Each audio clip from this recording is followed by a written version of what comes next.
All right, our second shark of Shark Week is the Japanese saw shark. All right. So yes, they have a saw on their face called a rostrum, and they use that to slash and disable prey. So it is actually for once a weapon. So they don't. So when we say saw shark, they Yeah. don't like saw. No, they spike, Yeah, slap they it into spike and things. slash. Yeah. Okay. Now well, here's something I've always wondered. So you have a 4-foot-long nose with spikes on the side, Yeah. and you slam it into the side of a fish, and now you're swimming around with a fish stuck to the side of your nose. They don't usually get stuck.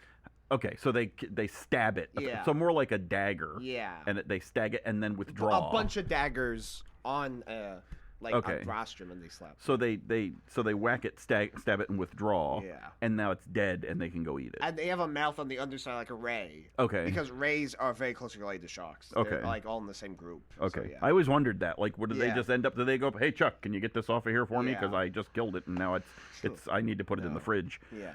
Okay. And they eat things like squid and fish, and sometimes like maybe crabs and crustaceans. Oh, but okay. they're not going to like an oyster and slapping it. Okay. They're doing things Okay. that they can more easily get. And with a crab, they probably just nom it with their actual mouth. Mouth, With rather than fish and stab it. squids, they probably catch it with their their They rostrum. knock it out of the. And then Okay. they, like swordfish, they don't actually really impale. They stun fish by slapping it with their bill. Okay. It's called a bill. Don't Okay. ask me why it's called a bill. Yeah. But yeah. So really, it. A lot of ocean animals rely on stunning the fish so they don't get away. Oh, okay. Swordfish, sawfish, Okay. sailfish. Which Yeah, are I mean, you essentially always swordfish. growing up, you just hear, you just figured the swordfish runs up and like, You think on it's- guard, and Yeah. it's, It's so there's basically a smackdown. yeah. Okay. So and this is the Japanese saw shark. So Okay. yes, it does live off the coast of Japan, Okay. but they can live up to 2,620 feet below sea level. Wow. They can go pretty deep. So with that, did they have like I'm looking at this model, his eye's pretty big. Yeah, So as far they as have big deep eyes. sea, they can Yes. see in pretty low light. Also, these Japanese saw sharks aren't that big. They get Okay. like 4.5 feet long, including their So, yes. okay. So they're not the largest sharks ever by any means. And- Especially compared to like other soft fish, like the green sawfish, they're not that big. They're not that big. And so we talked about in an earlier episode how some animals see things differently. Yeah. So probably these Yeah. huge eyes are more sensitive to light and dark more so than color. Yes. A lot of animals are colorblind. Okay. So So- they just see shapes and light Yeah. and dark more so, especially that deep in the ocean. Yeah.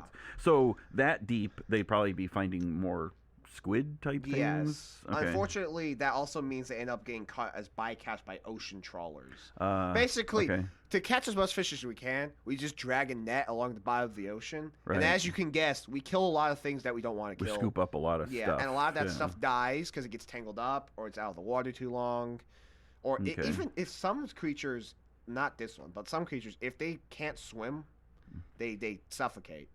Or if you're a dolphin and get stuck in it and you don't get up to the Yeah, you to can't the air in breathe. time, so Yeah. Now I'm also noticing in here that it is. I'm going to take a swing at this. yeah.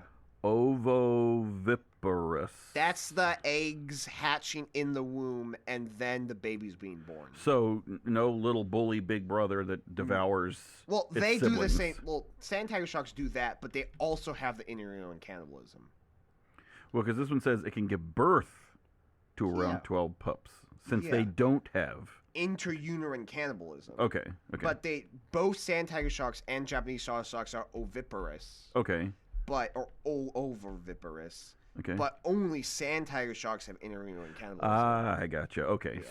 So still two. I don't know if they have two. Two. Okay. But they both give birth from babies that hatch from eggs. inside. Well, sacs. They're like the clear little. It- I mean, they're it's a- called it- eggs, but yeah, they're sacs, like yeah. a clear squishy But sac or only something. the sand tiger sharks have the interuterine cannibalism. And they used to have. Now they used to have at the aquarium a display Yeah. that you could look in and actually see live ones. Well, Yeah. I mean, in the eggs. Well, they might still gestating. do that. That one they might not just have one. Just hatching hadn't at yet the at the time. moment. Okay. Yeah, we went a few weeks ago. Yeah. so. Or you could just go to the Field Museum where they have an exhibit on shark sex. I'm not joking. There's Yeah, like a no, little they do. corner that they have a shark sex exhibit. And so, as far as did we talk about endangered or anything for these guys? They're giving birth to 12 at a time. So, They're not endangered.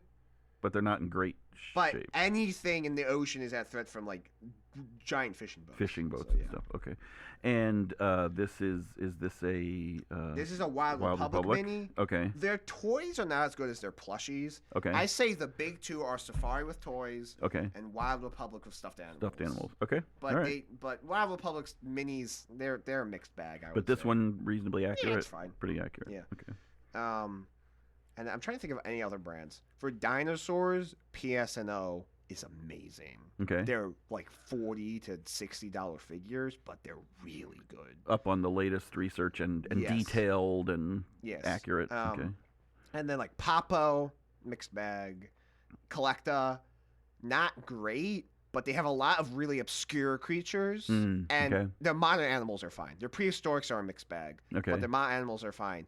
And there's some that I've never even heard of, so like it's Okay. good. Okay. And that's all the brands I can think of, Okay. really. All right. There's some other niche brands like Beast of the Mesozoic makes like really accurate, fully articulate models of like certain dinosaurs. Okay. And those are really expensive, but if you really like something, like some of them can be like $150, but if you really like that one animal, Right. Well, and it's nice to know that the one manufacturer has some of those more obscure ones. that are a yeah, little more difficult Collecta to has find. like some dinosaurs I've never even heard of. So Nice. yeah, All right. Well, I think that wraps this little guy up. yeah.